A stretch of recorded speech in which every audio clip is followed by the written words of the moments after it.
What's going on? What's going on, everybody? It is the Only Sports Podcast. That's right, the Only Sports Podcast. I'm Will. This is the Friday solo show. Sorry I am late. I was late 2 times and now I'm out of breath because I ran up the stairs and I'm extremely out of shape. So, I need to fix this camera. Whew. Okay.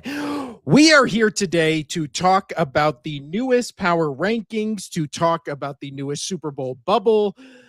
It took me too long to put them together because I was trying to you look at all these teams, it's crazy just how different it is week in and week out. You can't put, you can't put the Bengals uh further down than a team like, I don't know, the Dolphins, or can you? I don't know. We'll get into it right now. Whew, I just need to catch my breath. I am extremely out of shape. New Year's resolution. Whew, get in shape. I'll edit all this out at the beginning. But without further ado, let's get into it.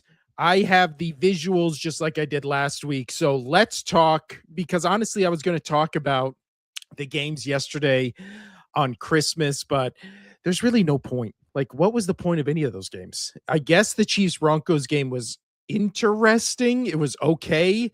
It was fine if you like seeing the Chiefs offense move the ball for 34 yards at one point they had through, I think, 3.5 quarters. It's one of those things where, yes, Patrick Mahomes is valuable, and obviously he is one of the best quarterbacks of all time. He's fallen off the past couple of years, but again, when it's the third string guy, you really see the difference in this league. I know we had a comment that me and Casino talked about, I think 2-3 episodes ago, where it was like, there's maybe 15 people in the world that can play quarterback right now. I completely agree with that.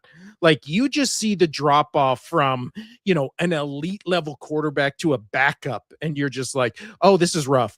Then you see the drop off from backup to third string, and you're like, oh, this guy can't get 100 yards.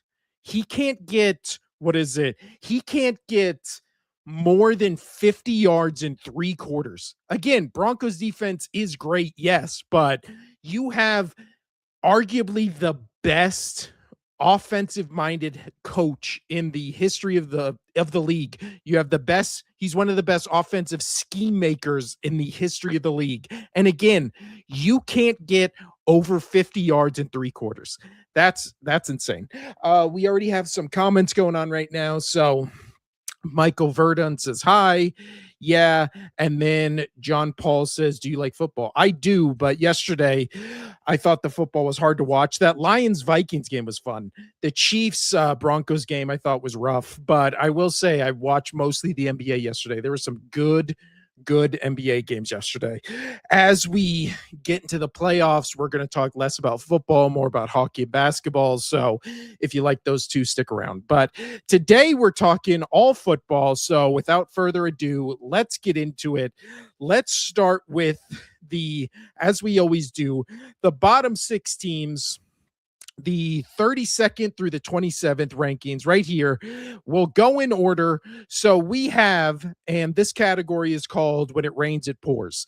And that is because in order, we have the 32nd, the New York Giants, 31st, the Las Vegas Raiders. Those two play for basically the first round pick of the NFL draft this weekend. Then we have 30th, the Titans, 29th, the Jets, and 28th, the Cardinals. So I didn't change them because, again, who cares when it comes to the bottom 6? But I think these are definitively the bottom 6. Maybe you can make a case that the Browns are better than the Commanders or Saints right now, but I just don't think it's a big enough discussion to where I have to just make new slides. Instead, I'm just going to change the name in the background and call it a day. So we have the Giants. And again, Giants, the case why they're at the bottom 6 is very simple. Injuries, right? They get Malik Neighbors back. They get Scatterboo back. They get Jackson Dart healthy where he's not getting destroyed every week with a concussion. I think this team will be legit. I think if they get a good one of those kind of Ben Johnson types where I feel like every year there's just this hot, young, offensive genius that is just a coordinator on a specific team. You get that guy in the building, you get him to, get the ball in those guys' hands, in his weapons' hands, and you just see again in an NFC East that this year I don't think was for the taking, but I do think in the NFC there was a real shot for the kind of sneaky team like the Bucks or the Panthers to kind of sneak into the playoffs at 10 wins, especially when, you know, the Lions fell off, the Vikings fell off, the Commanders fell off. There was a bunch of NFC contenders from last year that kind of, due to different circumstances, took a nosedive, where I do feel like there was an opening this year.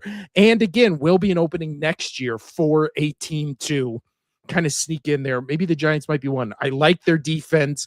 Again, I think they get a young hotshot coordinator in there, and who knows? Raiders.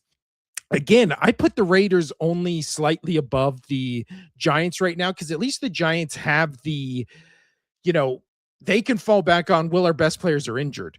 Like the Raiders, and that's why they're the worst team right now. The Raiders, their full team is healthy, it feels like. I know Brock Bowers just went on IR. Geno Smith's been banged up for the past couple weeks, but outside of that, they still have Max Crosby, who's a top 5 defensive end in this league. They still have Ashton Genty, who was supposed to be, a running back sensation this year, who kind of hasn't lived up to the hype, but I don't really feel like that's all on him. I feel like that has more to do with offensive scheme and the Raiders offensive line just being abysmal. And then obviously Geno Smith has just fallen off a cliff. So I don't know what it's going to take for the Raiders to be relevant, especially in one of the hardest divisions in football. With this year, you can make a case the Chargers and Broncos are two of the best 10 teams in the league. And then obviously the Chiefs. No way the Chiefs are going to miss the playoffs and be a bad to mid team 2 years in a row, especially when Mahomes comes back from injury, with Andy Reid, all that kind of stuff.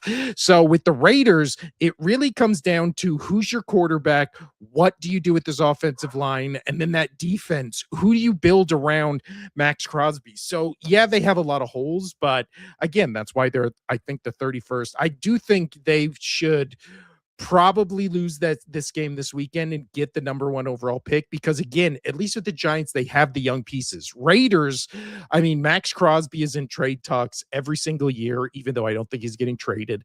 And then they got Ashton Genty. Other than that, they have maybe the worst pass catching, unit in the league outside of Brock Bowers. I'm just talking specifically on the perimeter. They just do not have any guys at wide receivers for the quarterback to throw to. So I don't know. Raiders, it's been rough. 30th, the Tennessee Titans. Now, again, the Titans kind of looking a little spicy the past couple weeks, looking a little, I don't know, like they got some fight in them. Now, yes, this is a 3-12 team, but again, they had the number 1 overall pick last year. It's not like they were a juggernaut that fell off. The only thing that did really fall off for this team, and a lot of people forget this, is the defense for the Titans finished last year as like a top 5 unit in almost every category. So the Titans were one of the best defenses last year. The issue is when we see like the next team, which is the Browns, the difference is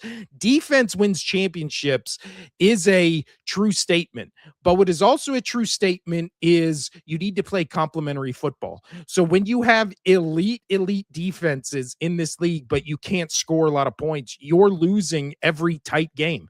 Because again, when you need a field goal to tie it, when you need a touchdown to win it, and you got 2 minutes and you don't have anybody who can score, that's how you lose. And that's basically been the story of this Titans team and this Browns team for however long I can remember. I mean, obviously the Titans used to be good when they had Derrick Henry and all that kind of stuff and Mike Vrabel, but that was a long time ago, it feels like. And the Browns, when they had Baker Mayfield and were flirting with the playoffs every year, again, feels like a decade ago at this point. So Browns and Titans.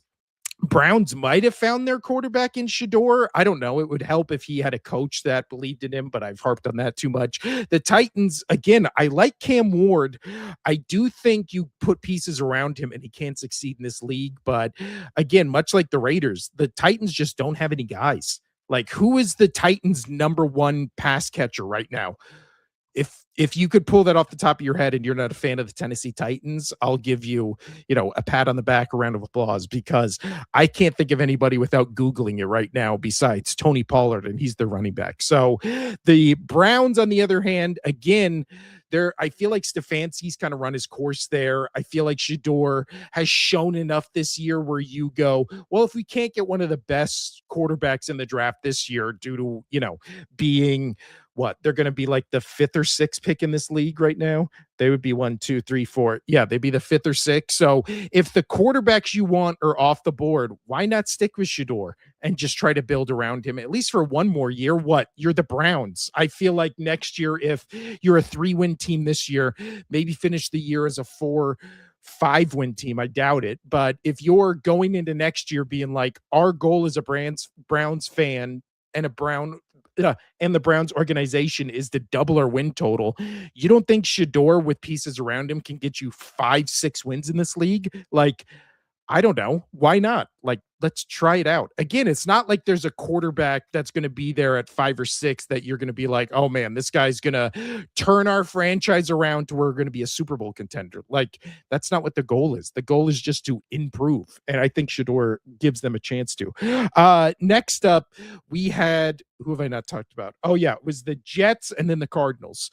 So the Jets, again, much like the Titans and Browns, Jets used to have a good defense. They used to win just smash mouth football, all this kind of stuff. And then they had Flacco in there. They had Aaron Rodgers. They had all these older quarterbacks, and then they switched to Justin Fields, who obviously got hurt. And that's kind of been the story of the Jets season, which is just a lot of promise, not a lot of execution. They traded away, Quinyon Williams to the Cowboys, didn't get much in return except for draft capital. But again, Fields this year, 7 touchdowns, 1 interceptions when he was in. And then they have literally had two more starting quarterbacks play multiple games. Tyrod Taylor went 5 touchdowns, 5 interceptions. Cook went 1 touchdown, 6 interceptions. So again, I think Tyrod Taylor is a perfectly serviceable backup. But as far as the starting quarterback goes, Justin Fields gave you the best shot to win. But again, when Garrett Wilson has been out for most of the season, he's still, or has he been injured for most of the season? I feel like he has. Again, these are the teams where if you're not a fan, you just they have shut him down for the rest of the season he's been out since the first week of November. So even since being out for the first week of November, that's why I saw those stats and I was like, this can't be right. He is still the leading receiver on this team with 395 yards. Again, the guy has been out for about to be 2 full months, and he's still the leading wide receiver on this team. After that, you have Breece Hall, who is probably going to crack just over 1,000 yards, 4 touchdowns on the season. Again, it feels much like the Giants. Both the New York teams feel like they have young guys. They're a little banged up. They're a little injury prone. If you just get those guys back, and do we give Aaron Glenn another year? Like, why not? But again, I just think the league has shifted so much to where all the offensive minded head coaches are the ones succeeding in this league. And the ones where they're the defensive minded head coaches are kind of far and few between. It's if you think about defense, it would be really of the top 11, 12 teams here. I have Mike Tomlin, D'Amico Ryans, and Vrabel.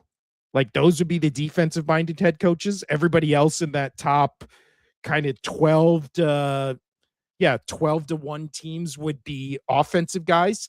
So again, when you're the Jets, you've already seen what a version of this Jets team looks like with a great defense. And it's much like what the Titans look like with a great defense and what the Browns look like with a great defense. And those are where they're all picking in the top 5. So again, this is an offensive league. You need offensive guys, offensive weapons, and just none of these teams have them. I mean, look at all these teams. None of them have them, obviously, outside of the Giants, who have a couple guys, but they're injured. And as far as the Cardinals go, just in terms of maybe my interest in a team, I think Cardinals, if we are doing what is the most and least interesting team to you personally in the league, I think Cardinals would honestly be my 32nd least interesting team. They're just the team I just have no interest in. I have no interest in watching when their games are on unless they're playing my team. I don't even really pay attention to them. Now, Jacoby Brissett has been fine this year, 19 touchdowns, 17 interceptions, 65% completion percentage. He's been fine. I think he was way better for this team than Kyler Murray. They have no running game whatsoever. They maybe have the worst wide running back group in the entire league. They have Carter, Demercado, I don't even know if I said his name right, and Knight, who have all been this three-headed monster this year, but not monster in that it's scary, monster in that you're scared if this is your running back room, because none of them have cracked 300 yards this entire season. And then as far as their wide receiver rooms go, they have maybe the second or third best tight end in the league with McBride.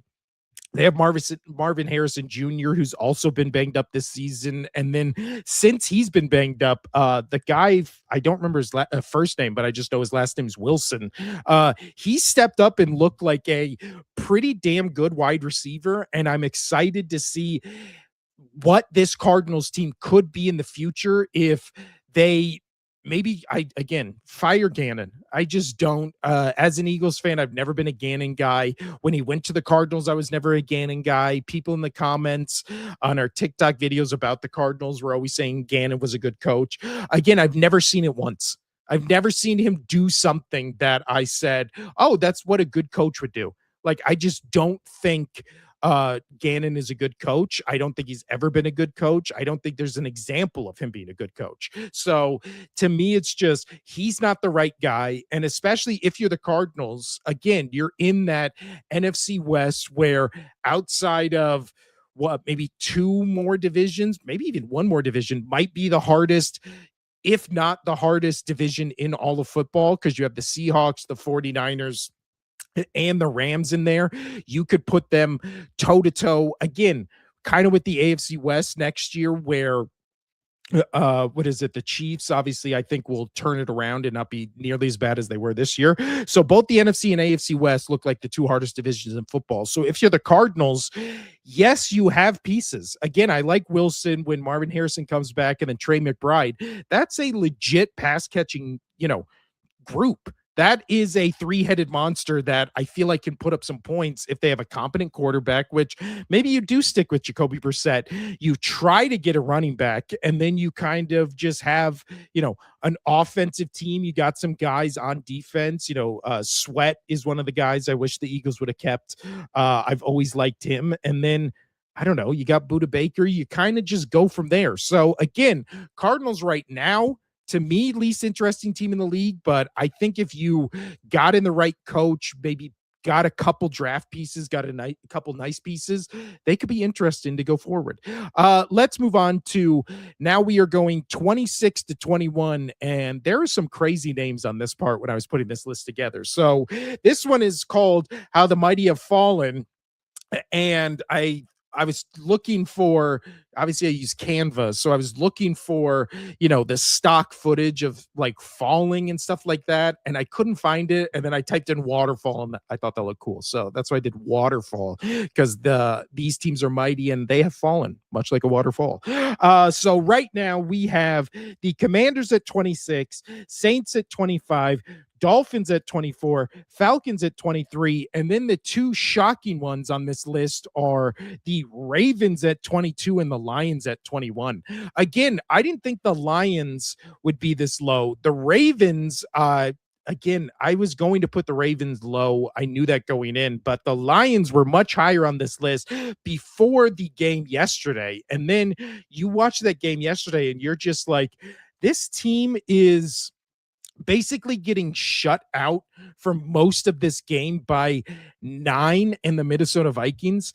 Against 9 and the Minnesota Vikings, this Detroit Lions team scored 10 points in a dome in a rival stadium, again, led by 9. I feel like that's the thing that keeps getting swept under the rug.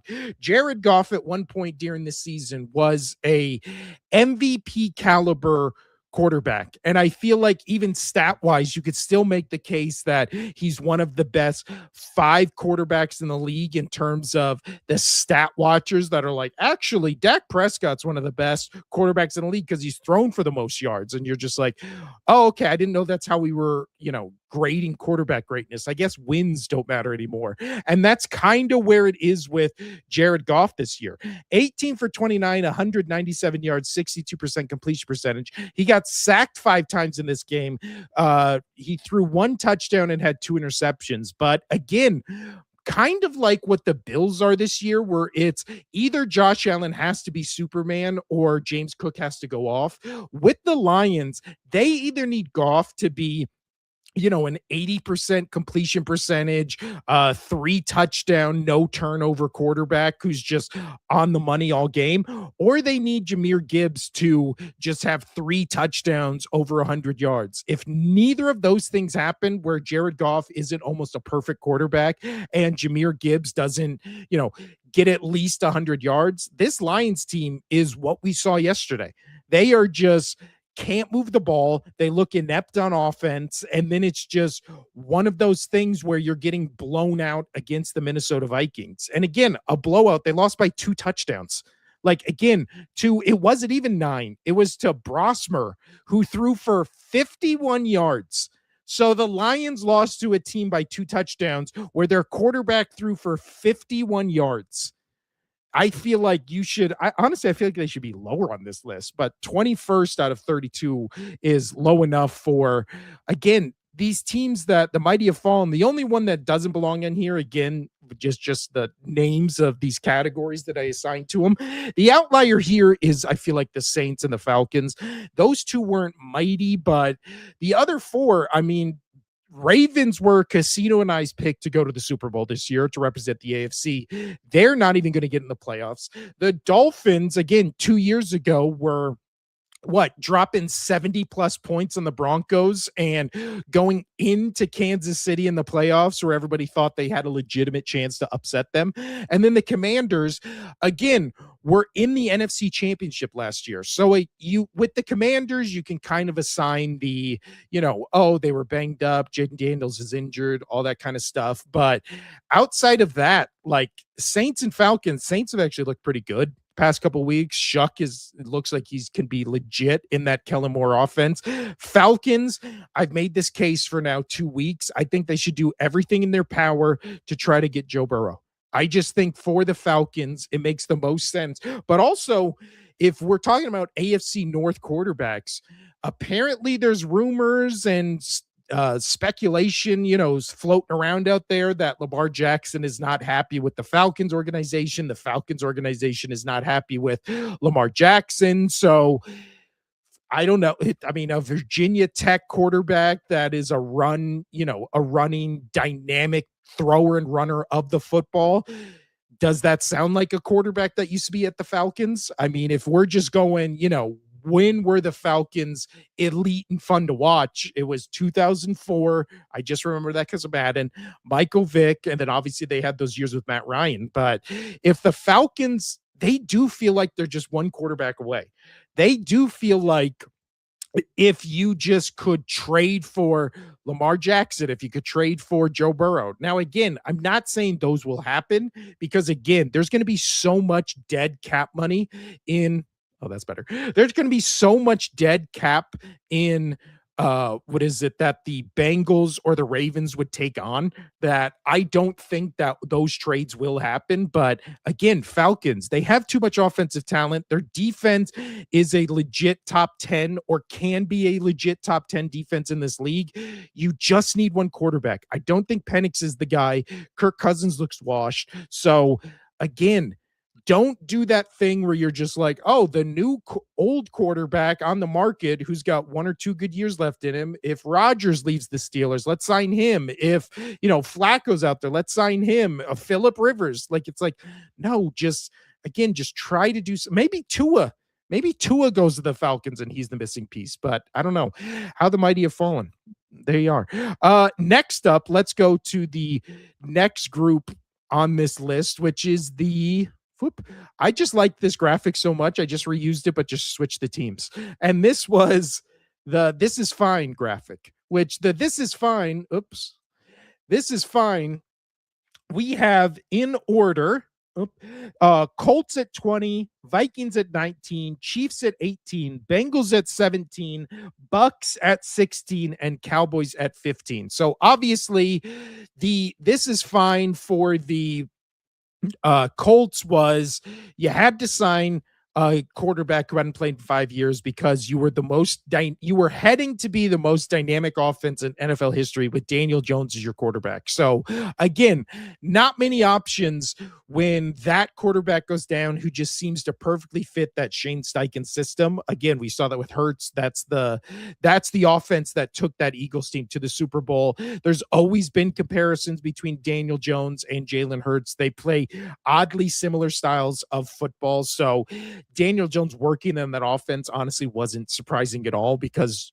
Hurts had his most successful season ever playing in that offense. So Casino called it in the preseason when he said this Colts team is going to work, and they did. Again, Jonathan Taylor was on pace to, be the second coming of Saquon Barkley from last year, but even better because he had so many more touchdowns, and then he kind of fell off, got banged up a little during the season, and then obviously they lost Daniel Jones. But outside of that, they're in the "this is fine" category because, again, at one point, a month or two into the season, everybody was saying, are the Colts the best team in the league? Are they going to actually score more points than, that undefeated Patriots team that lost to the Giants in the Super Bowl? And then Daniel Jones got hurt. Everything came crashing down. Vikings, again, Vikings were a 14-win team last year.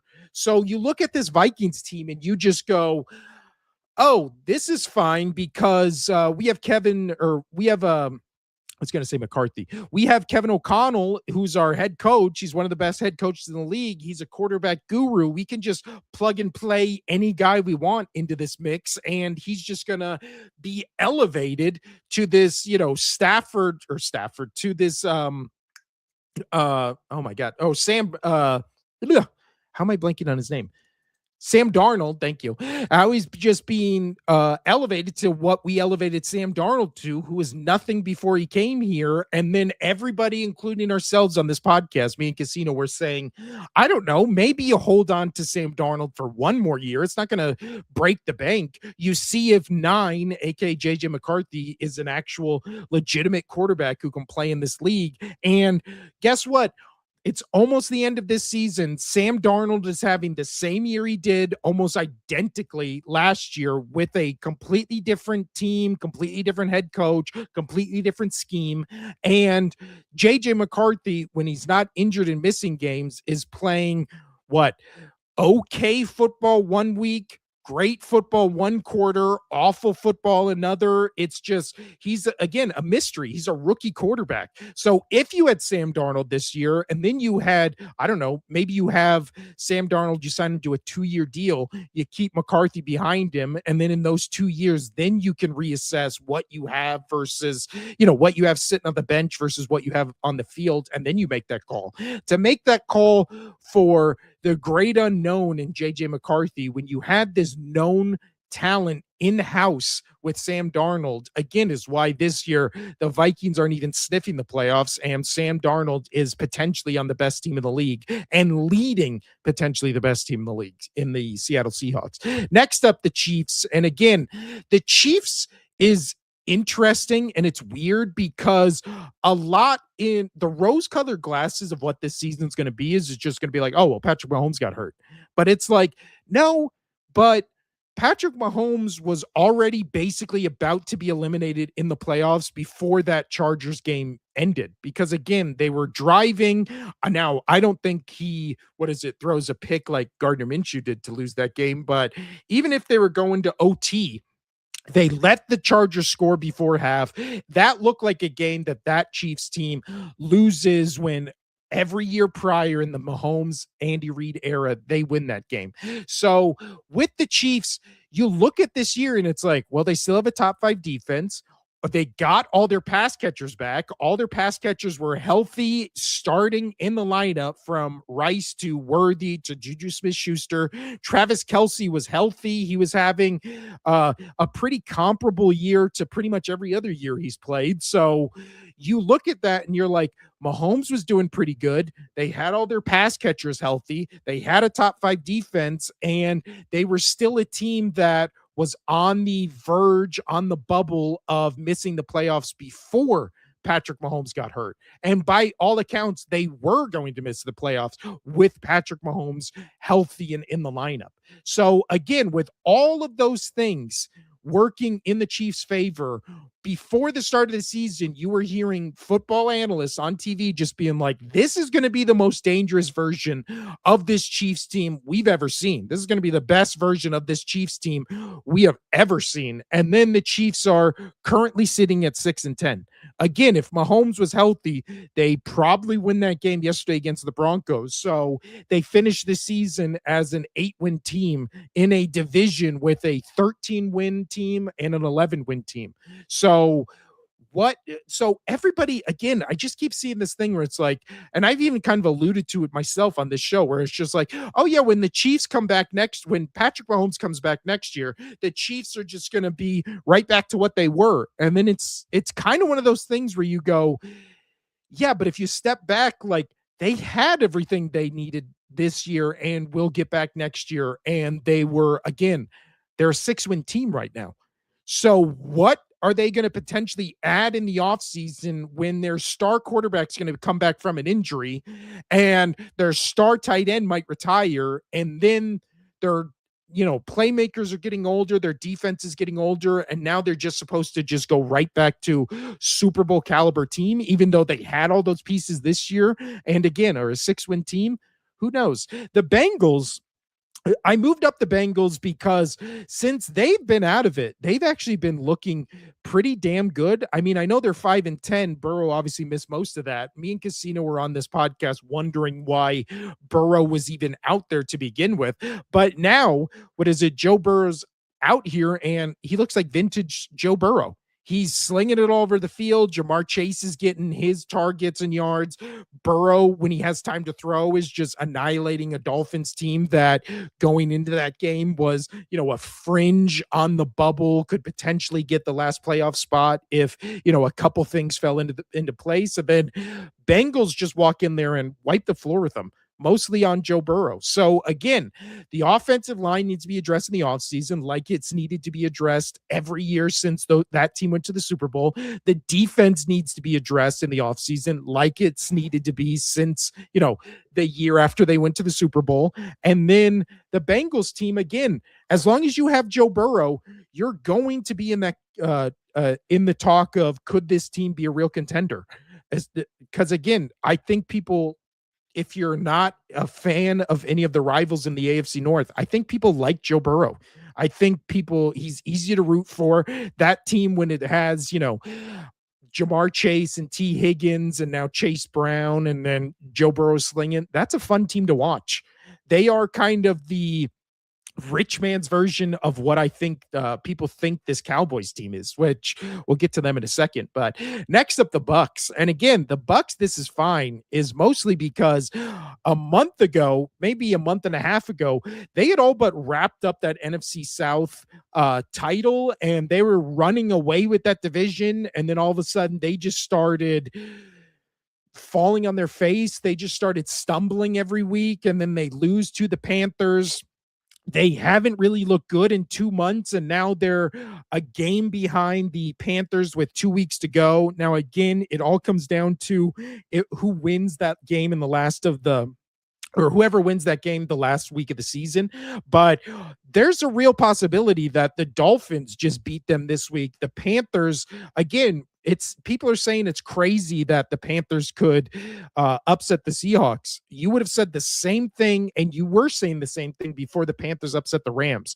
I picked the Panthers as the upset for Seattle, especially they're at home. I believe they played the Rams at home too. So I don't think it would be crazy if the Panthers upset the Seahawks and then the Bucks got upset by the Dolphins, and now all of a sudden that Week 17 game means nothing, and the Panthers just win that division, right? So now the most likely scenario is the Bucks win a nail biter against the Dolphins. The Panthers lose probably by 10 plus points to the Seahawks, and then we have Week 17 meaning something. But as of right now, again, before the games have started, there's a chance that that Week 17 game doesn't matter, and that's why, the room is burning and you have the little dog there going, this is fine, because the Bucks 2 months ago were running away with that division. And then the Cowboys. So the Cowboys are at 15th in the league right now. And I think honestly, 15th, 16th is right where they should be. Like they're the perfect middle of the road team.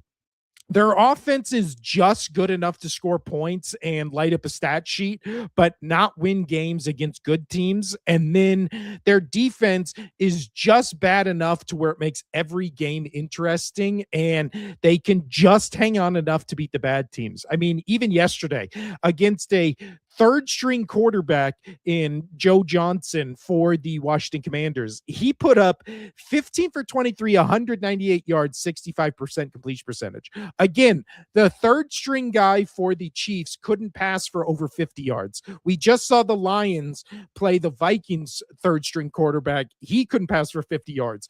The Cowboys defense allowed the third stringer for the Commanders to toss for almost 200 yards and complete 65% of his passes. Like, yeah, that Dallas defense is bad, but also you look at the stats: 19 for 37, 307 yards, 51% completion percentage, 2 touchdowns, 0 interceptions. Dak Prescott, outside of those 2 touchdown passes, I think he had one more play. That was not a good Dak Prescott game yesterday. And I saw it was like somebody had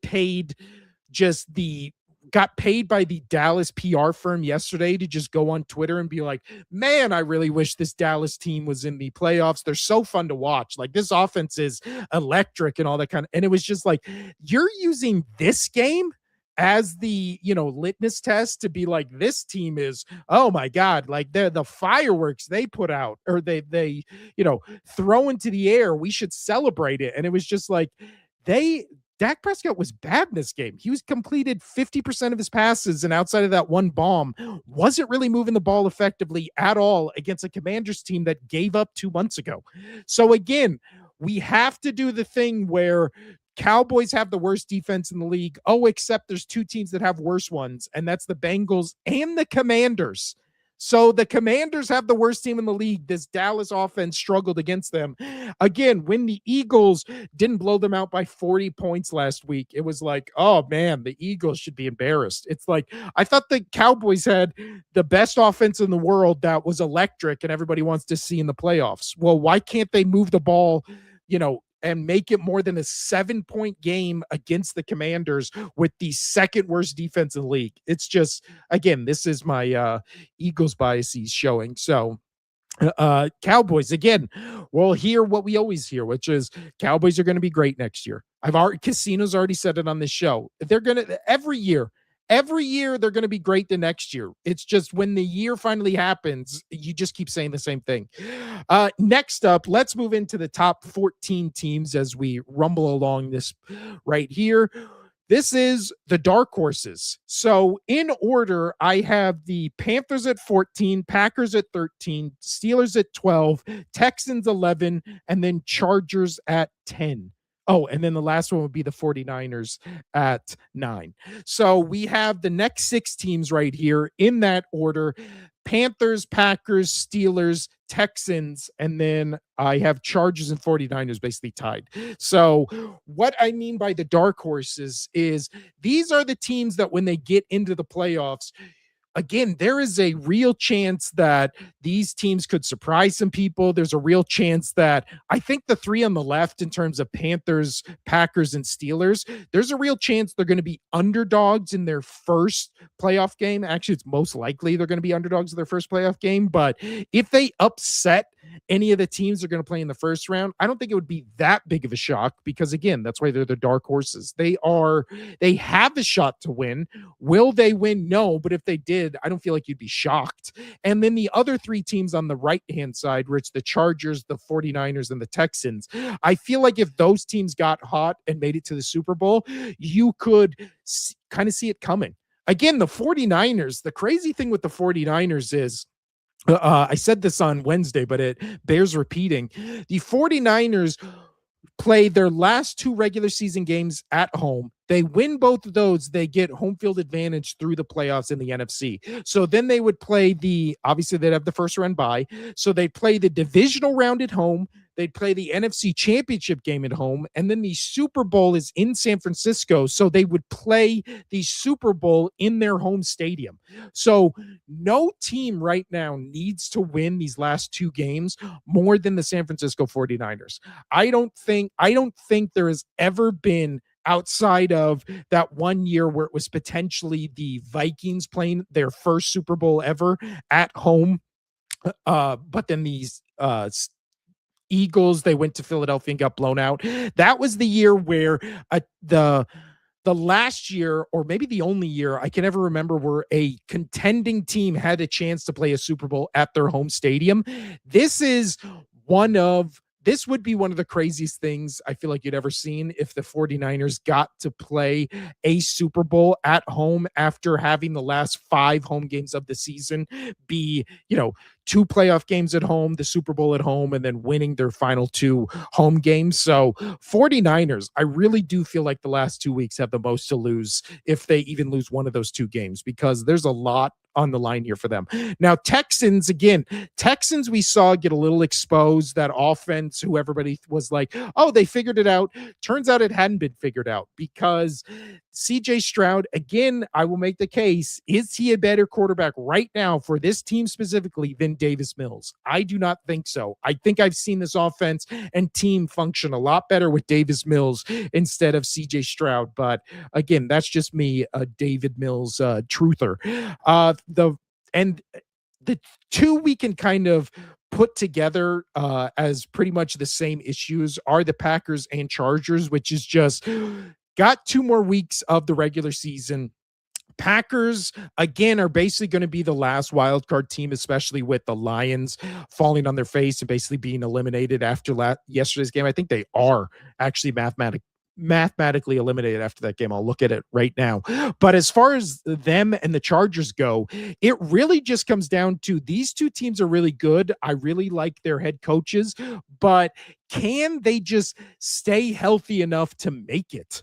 Can they just stay healthy enough to where, they can make it to a Super Bowl in one piece? These 2 teams both feel like they're just held together by, Band-Aids and bubble gum, because outside of and the Packers right now are sitting at the last playoff spot, and so they are basically locked into that last playoff spot. So they will be the 7th seed. Right now, if the playoffs started tomorrow, they would be traveling to Chicago to take on the Bears again. And after what we saw in that last game, would you give any chance to this Packers team? Probably. But again, I think there's a real possibility that the Eagles are the 2nd seed, Bears fall to the 3rd, but that might just be wishful thinking. I do think the 49ers are going to beat the Bears this week, though. I feel it. And then as far as the Chargers go, on the AFC side, there's a real possibility that the Chargers win these last 2 games and just win the AFC West. So if they beat the Broncos next week and they win this week, and who do they play this week? The Chargers play the Texans tomorrow. So if they beat the Texans, which is no small task, If they beat the Texans, then it would be Broncos Chargers last week of the season.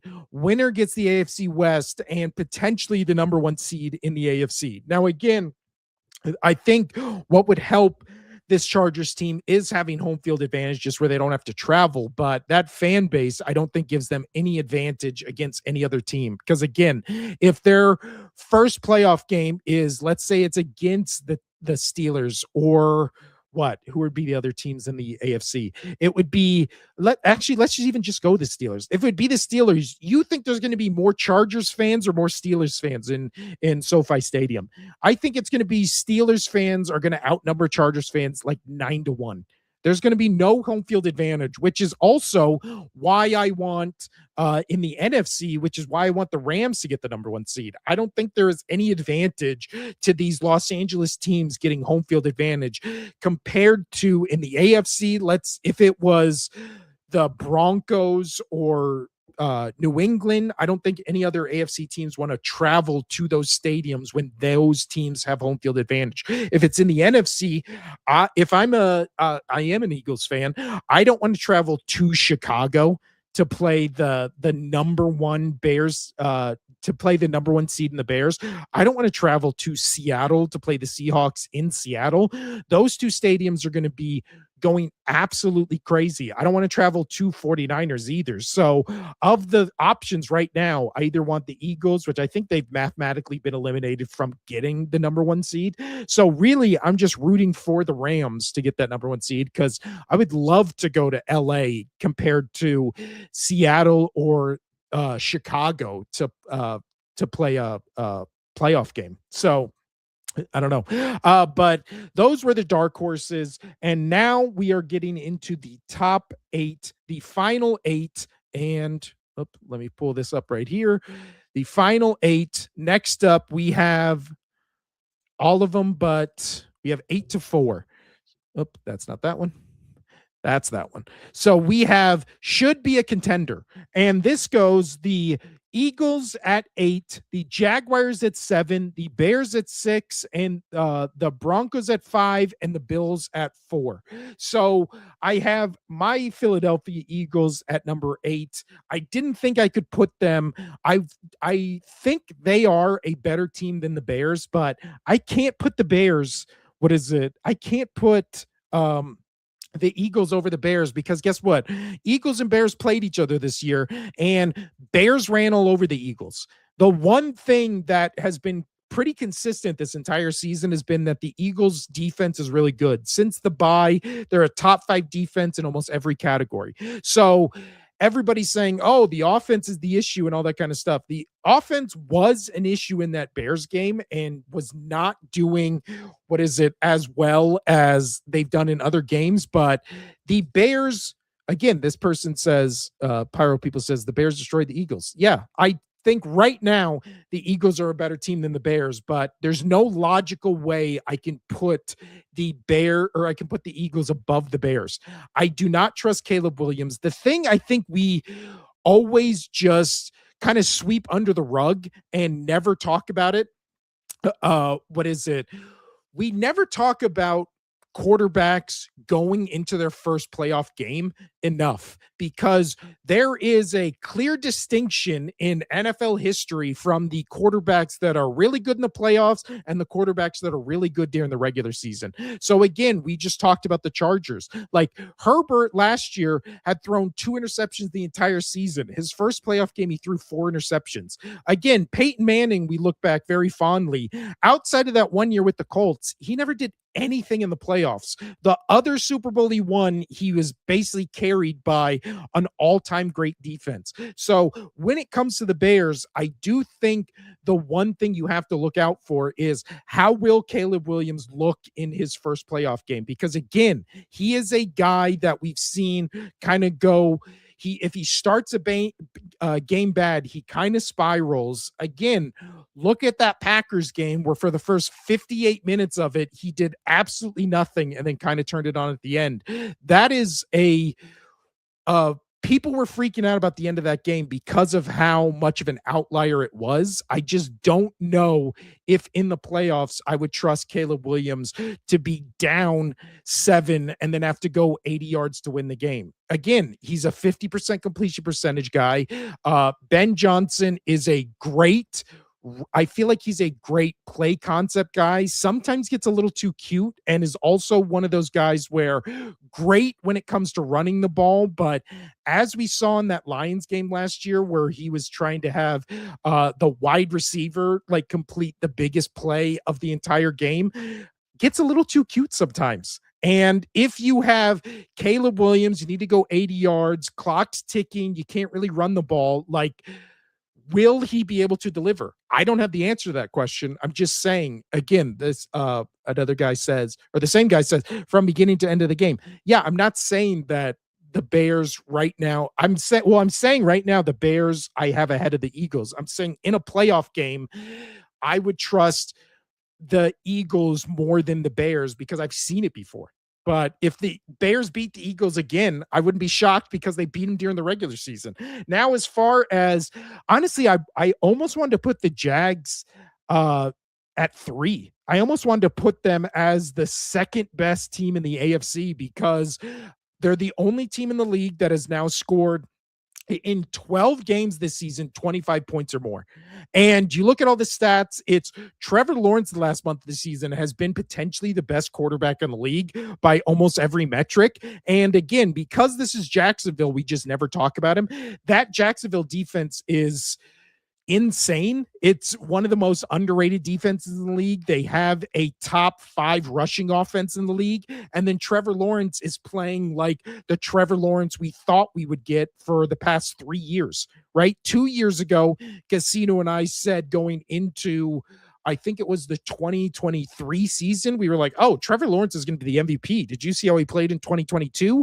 And then the past 2 years, he's just been a nothing burger. But this year, he is not only leading his team, he looks confident. He looks like the number 1 overall pick in the draft.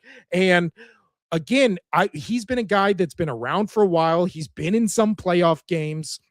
He's looked pretty decent in them. He had that big comeback against the Chargers. So pretty much what I said about the Bears is kind of the polar opposite with the Jaguars, which is I've seen Trevor Lawrence in the playoffs and he's played good in them.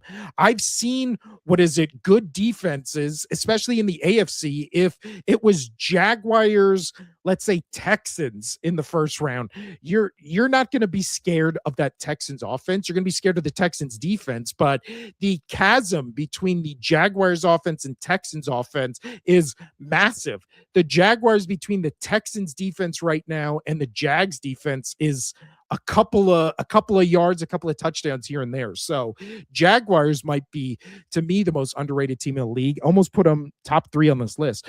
Next up, I had the Broncos at 5, and last week I had the Broncos as the number 1 best team in the league. I think they have to fall because, again, I've seen the Rams and Seahawks when they played that Thursday night game just look like the 2 best teams in the league. I've seen the Patriots, again, come back in that Ravens game where even Vegas was like, oh yeah, the Ravens are going to upset the Patriots. Drake May showed me something in that game, which is just the big comeback to kind of beat that Ravens team that should have won that game by all accounts. Also why I moved the Bears up so much. Like, again, didn't do anything for 58 minutes. Kind of feels like the Patriots in that Ravens game. Didn't really do anything for most of the game, but then when it came time to win it at the end, they did. So you have to move them up. You have to respect them. And Broncos, again, it's a divisional game. It's on a short week. That's why I kind of don't want to just bury them and be like, they're now outside of the top 10. But I will say it's concerning, especially where the Chiefs look like they gave up the second Mahomes went down, and then they are rolling out a 3rd string quarterback who's passing for 54 yards, and it's a basically nail biter till you get a touchdown with 4 minutes left in the game. So I don't know, with that defense playing a 3rd string guy who up until last week had never completed a pass, I think you should maybe shut him down more, get some turnovers, get some sacks, and instead they just kind of let KC hang around all game. Then number 4, the Bills. So the Bills, again, how many times can not only this podcast, but pretty much every sports show you see talking about the Bills right now, they always bring up the point. There's no Burrow in the playoffs. There's no Lamar Jackson in the playoffs. There's no Patrick Mahomes in the playoffs. It's just the consensus top four quarterbacks in this league are not going to be in the playoffs outside of Josh Allen. So this is a quarterback driven league. It is a offense driven league. So by all metrics, the best quarterback in this playoffs is going to be Josh Allen, and it's not going to be even close, right? I would say Hurts is my top five quarterback, but again, I'm an Eagles bias. That's my Eagles bias. But you can't look at Bo Nix or Caleb Williams or Trevor Lawrence or Josh Allen or Jalen Hurts and say they're better quarterbacks. They're a better overall quarterback than Josh Allen, because again, Josh Allen stands shoulder to shoulder with Mahomes and Lamar Jackson and Joe Burrow as the consensus top four quarterbacks in the league. Whichever order you want to put them in, I don't care. We're not talking about that right now. But all those other quarterbacks are out. You're in. Your Achilles heel has been the Chiefs, who have knocked you out of the playoffs, 5 years in a row? They're not even in the playoffs. So all of a sudden, if you're Josh Allen, if you're a Bills fan and you go, the field's wide open, everybody's saying this is the year where anybody could win it. It could really be, anybody's ball game right now. You have the best quarterback in the league who's played some of his best games in the playoffs. How is this not the year that you finally get to the Super Bowl? Again, if you don't, I feel like it's just going to be a giant missed opportunity, because you're going to be clearly the best quarterback in the league by everybody's standards. And last up, the three right now, I have the New England Patriots at third, the Seattle Seahawks at two, and the Los Angeles Rams at number one. Now, again, I know the Rams and Seahawks just played each other, and the Seahawks won by 1 point. But again, the first time these two teams played each other, the Rams won, and they won by I think it was 7 points, a touchdown, 3 points, whatever. They won by one score. So if you're looking at these teams, I think, again, much like with Herbert, I trust Darnold during the regular season to put up gaudy numbers, to lead an offense. We've now seen that 2 years in a row. We thought last year was the outlier. It's not. He is just now finally matured into the quarterback everybody thought he would be when he was drafted third overall by the Jets. The issue has been, much like Herbert, which is he's one of the best quarterbacks during the regular season for the past 2 years. And then when he gets to the playoffs, or when he even gets to the must-win games, because remember that Week 17 game last year, he didn't play good. And that was kind of the reason why the Vikings were like, we'll see you later, and kicked him out the door. So now, if you're going into the playoffs and the question is, who do you trust more, the Rams or the Seahawks? Well, I've seen Stafford do it in the playoffs. He has a Super Bowl. He played good last year despite losing that Eagles game. He was, a completed pass away from potentially winning that game in Philadelphia, coming back in a snowstorm. Like, it's not like they got blown out. The Vikings got dog walked in that playoff game last year, and it was because Sam Darnold was so bad in it. So that's why, even though the Seahawks just beat the Rams, I still have to put the Rams as the best team, because I just trust them, in the playoffs more than I would Sam Darnold. But again, if you think it's disrespectful to put the Seahawks at two, you're an insane person. I'm saying they're the second best team in the league. Only team better than them, sadly, has to be in their own division and be led by Matthew Stafford with the Rams. And then third, I've come on to the Patriots because Casino was the one. He's a Patriots fan, much lower on the Patriots going into that Ravens game than I was. I picked them to win. And in most parts of that game, even when they were down, I was like, oh, the Patriots are going to win this game. And then they did. So the Patriots, again, have been kind of easy schedule merchants this year. But I do think that Ravens game showed me something, which is they had the ability to come back, to play in big moments, to play in big games. Drake May doesn't shrink in those moments. So, despite the easy schedule, again, they still have a shot at getting the number one overall seed in the AFC. Again, they're really banged up right now as Casino was hammering home on Wednesday. But if they get that first round bye over whoever wins it in the AFC West and have that, week to rest and kind of heal up, I think this is a team that's going to be dangerous. And again, no team in the AFC wants to go either to Denver or to New England to play their first home game or to play their first playoff game. So there you have it. And then, as always, at the end of this show, we bring up the newest edition of the Super Bowl bubble. So with the teams we just showed, let's bring it up right here. Oops. Let's bring it up right here. And with the Super Bowl bubble, so how this works is I have 3 AFC teams on the left, 3 NFC teams on the right, as teams that just have to show me a little bit more to get into the big circle, the big AK bubble in the middle. And the teams in the middle right now are the teams I can legit see the Super Bowl. The teams on the outside are the ones that need to show me a little bit more before I can see them as legit Super Bowl contenders. So right now on the AFC side, we have the Jaguars, Chargers, and Texans. NFC side, we have the Bears, the Eagles, and the 49ers. And then in the middle, we have the Rams and Seahawks from the NFC, and then the Bills, Patriots, and Broncos in the AFC. So Casino said we should take out the Patriots because of how banged up they are. He doesn't think they can get to this Super Bowl. We'll discuss that on Monday, because I do think after this weekend, if the Eagles beat the Bills, if the Jaguars win again, I know it's against the Colts, but let's say they win dominating fashion, all of a sudden they're a 12-win team. I think we would have to add the Eagles and the Jaguars potentially to the bubble in the middle. If the Bears or 49ers, whoever wins that game, and depending on how they win it, I think the winner of that game could also be moved to the center. And then Texans Chargers also play each other, but again, the only thing that would make me put one of those two teams in the middle is if all of a sudden the Texans offense just looks like they figured it out and put up 30 plus points. Again, because with the Chargers, I just think it comes down to they're pretty banged up. And again, Herbert has to play Superman for them, but who knows if all of a sudden the Chargers win that game like 45-17, then I think you have to put the Chargers in there without question. So there you go. That has been the Friday solo show, almost a Sunday show, solo show. That has been the Friday solo show. This has been the Only Sports Podcast. I'm Will. Join us here every Monday, Wednesday, and Friday at 1 p.m. Today, I'm sorry I was late just because I was putting those slides together and I got caught up on trying to make TikTok go live, but I don't know how to do TikTok. It makes no sense to me. So thank you for joining us on X or on Rumble or on YouTube. So this has been the Only Sports Podcast. Me and Casino will be here on Monday at 1 p.m. to talk about this week's game. And then I'll see you back here next Friday for the last regular season power ranking and Super Bowl bubble before we get to the playoffs. I'm Will. This has been the Only Sports Podcast. See you Monday.